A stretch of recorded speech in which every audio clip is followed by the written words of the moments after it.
Welcome to the Word for 2021. Today we're in Genesis chapter 4. Here in Genesis chapter 4, we have the account of Cain and Abel, two brothers. One was a farmer and one was a herdsman. They came and they brought an offering to God, but they had two attitudes as they brought their offering. For Cain, it says that Cain brought some of the fruits of the soil as an offering to God, but Abel, he brought fat portions and some of the firstborn from his flock. Cain was giving an offering of just some of what he had. It wasn't the best, it was good enough. But Abel, he brought an offering that said, I reverence God and I have come to worship him and I'm wanting to give him the very best. Other commentators say that it's implied that when they brought an offering that they knew what they were supposed to have brought. We know that nothing covers sin but blood.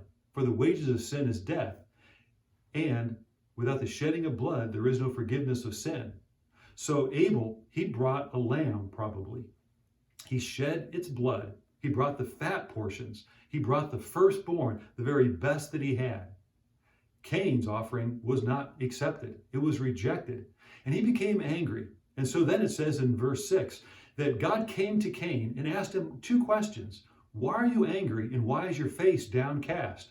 And then he made this statement to Cain in verse 7. If you do what is right, will you not be accepted? But if you do not do what is right, sin is crouching at your door. It desires to have you, but you must master it. God was telling Cain that sin is a choice. Small sins that are tolerated always lead to larger and greater sin. The Associated Press ran a story on July 22nd, 1993. It was a story about Sally. For 8 years, Sally had been the Romanos' family pet. Sally started at only a foot long, but eventually she grew to 11.5 feet long and weighed 80 pounds. On July 20th, 1993, Sally, a Burmese python, turned on 15-year-old Derek and strangled him. When the police arrived, they filed this report that when they arrived, the snake was quite aggressive, hissing and reacting. Sins that seem small and harmless will grow. And if we tolerate and ignore sin, it will eventually lead to death. This is exactly what James says in chapter 1, verses 12 and 15. When tempted, no one should say, God is tempting me, for God cannot be tempted by evil, nor does he tempt anyone. But each one is tempted when, by his own evil desire, he's dragged away and enticed. Then, after desire has conceived, it gives birth to sin. And sin, when full grown, gives birth to death. Cain was playing with sin, and it was unconfessed sin. And we can see the progression of sin in Cain's life. It started with that which was wrong that he did. When he was confronted, he became angry. When people don't want to deal with their sin, they oftentimes react the exact same way as Cain. When told that what they're doing is wrong in their attitudes or their behavior, they become angry. They don't want to change. And then that always leads to greater sin. For Cain, it led to murder. And then when God approached Cain and asked where his brother Abel was, what did Cain do?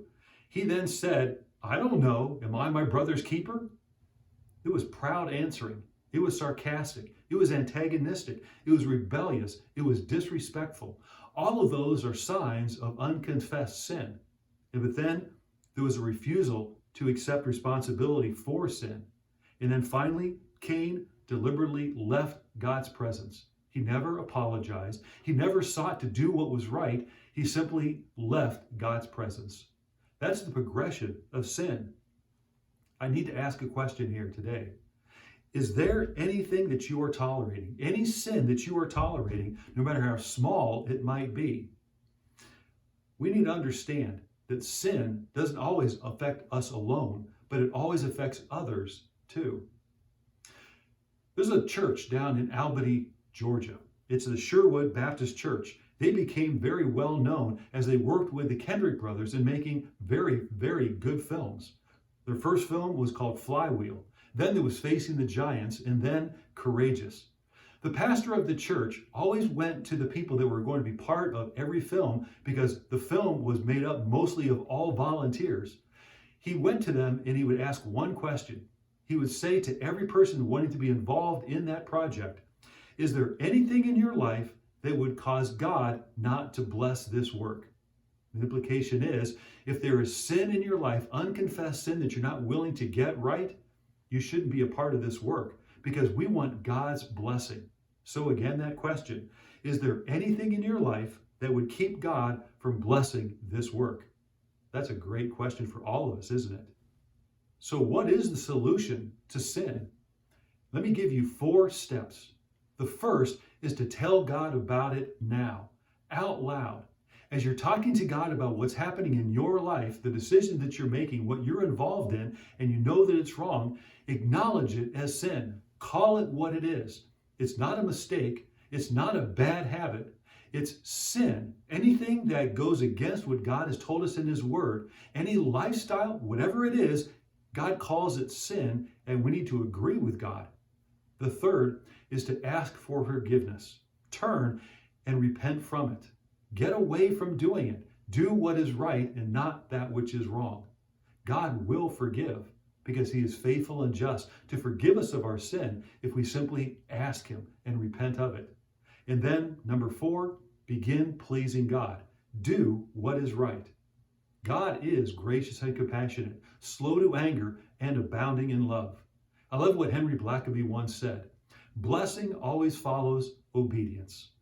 That's what God is looking for. Thank you for being part of the Word for 2021.